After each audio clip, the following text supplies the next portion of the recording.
Now, let's look at an exercise for Tai Chi, regulation of the body. Okay, so regulation of the body.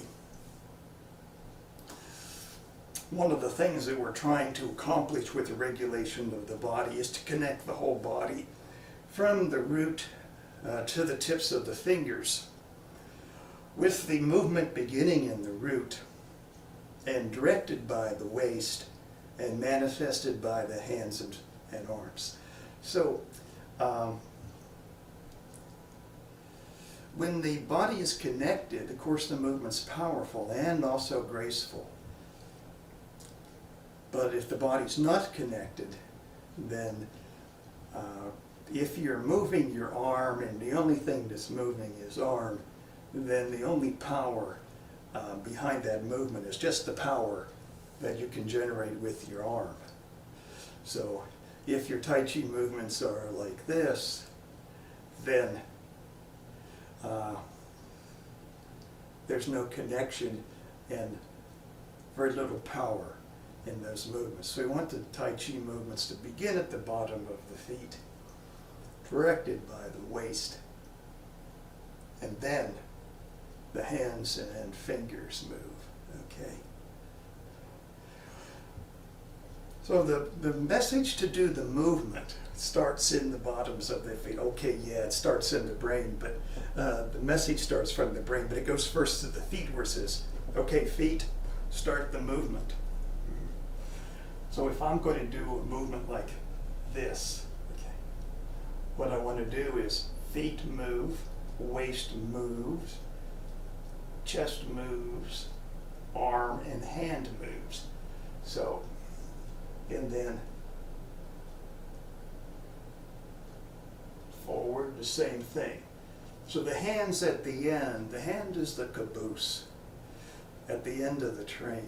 It's not the engine, so it's not the hand going like this. It's so if we do a pattern of circling overhand,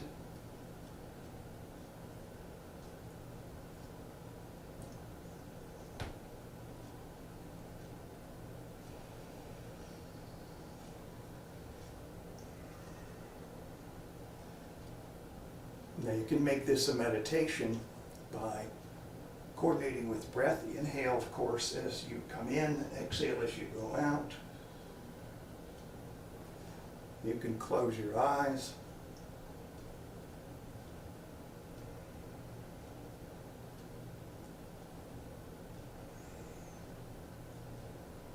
But check on that hand movement. Is the hand going forward, or is the movement coming from the root to the hips, chest, spine, arms, and then the hand? Going backwards, starting at the root, and the hand is pulled.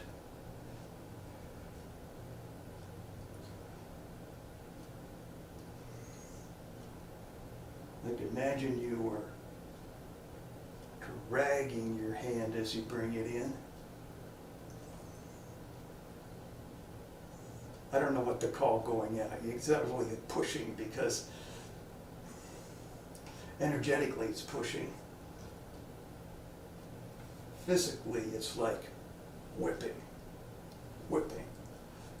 But very slowly.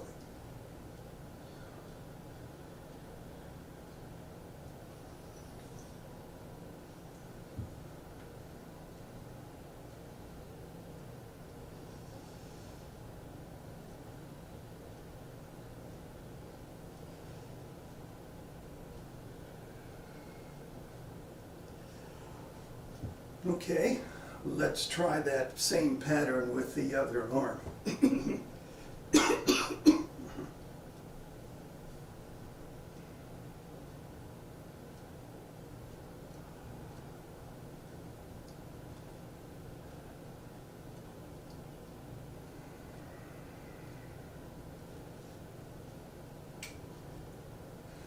Go very slowly.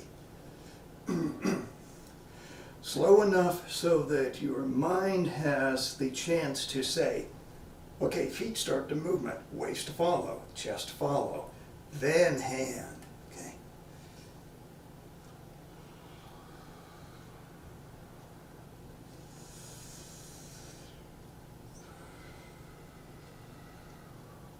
At first, it's easier if the movements are large. But then as you develop skill, you want to make the movements smaller and smaller, okay? Without losing the connection, of course. Okay.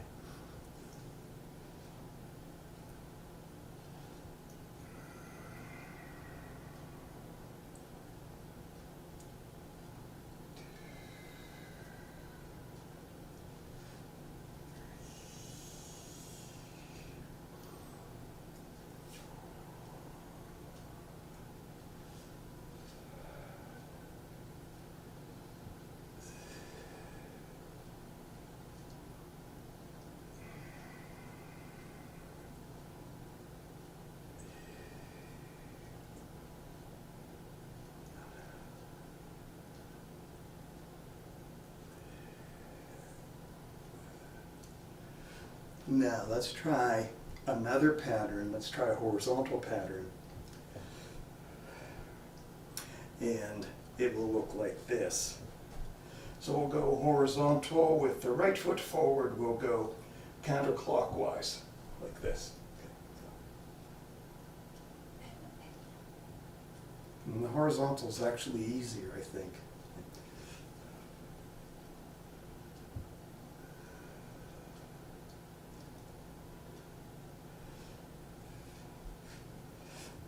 You know, my arm and shoulder really are not moving. I mean, they are not doing any of this. They're just standing like this while my waist goes like this, okay? So if I had a cast on my shoulder, then I could still do this. Okay?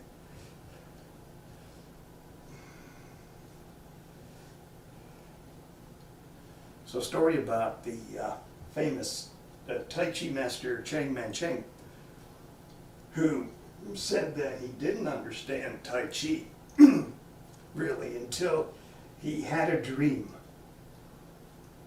that his arms were broken and he was doing Tai Chi. He said, then it clicked. So I think that's what he was talking about here.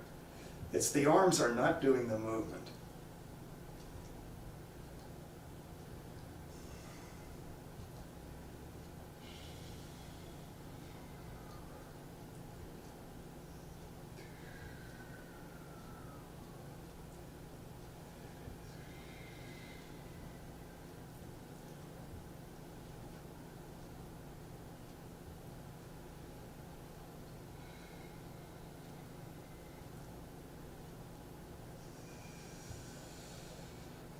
You notice in this horizontal movement, there's a little bit different from the vertical movement because what we have in addition to the legs and the waist is the chest bow that is closing and opening. Okay. So we didn't see that as much with this. Well, maybe. But you feel it here, chest bow closing, chest bow opening.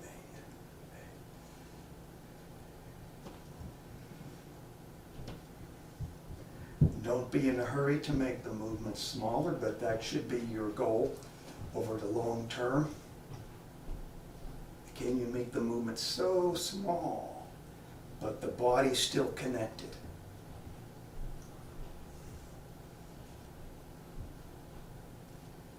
Then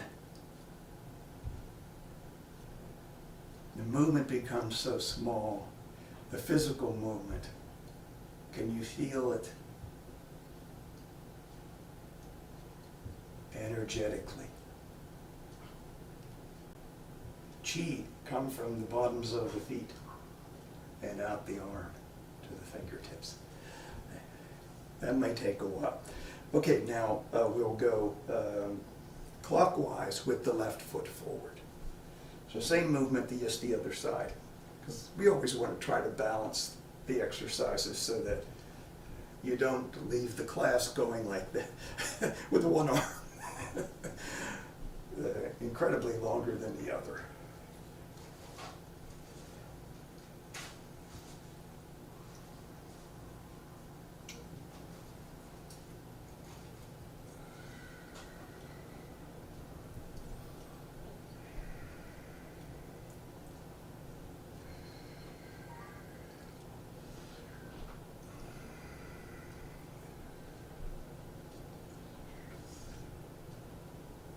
You know, I think that every good athlete, I mean, not that, every superb athlete and all of the top ballet dancers, the first tier, you know, the prima, they do this. When I go to ballet and I see some of the dancers and it looks like they're doing this, okay. But the top ones are moving from the root. And I think that's the difference between when you say, okay, somebody's first class performer and somebody is good but not going to play the lead role.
When you get proficient,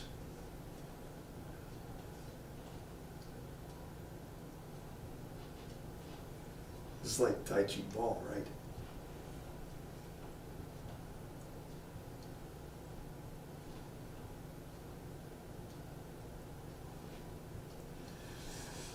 Yeah, so again, when you get proficient, what happens for the martial art is that imagine the movement coming from the feet quickly. Okay. So it becomes like a whip. Right?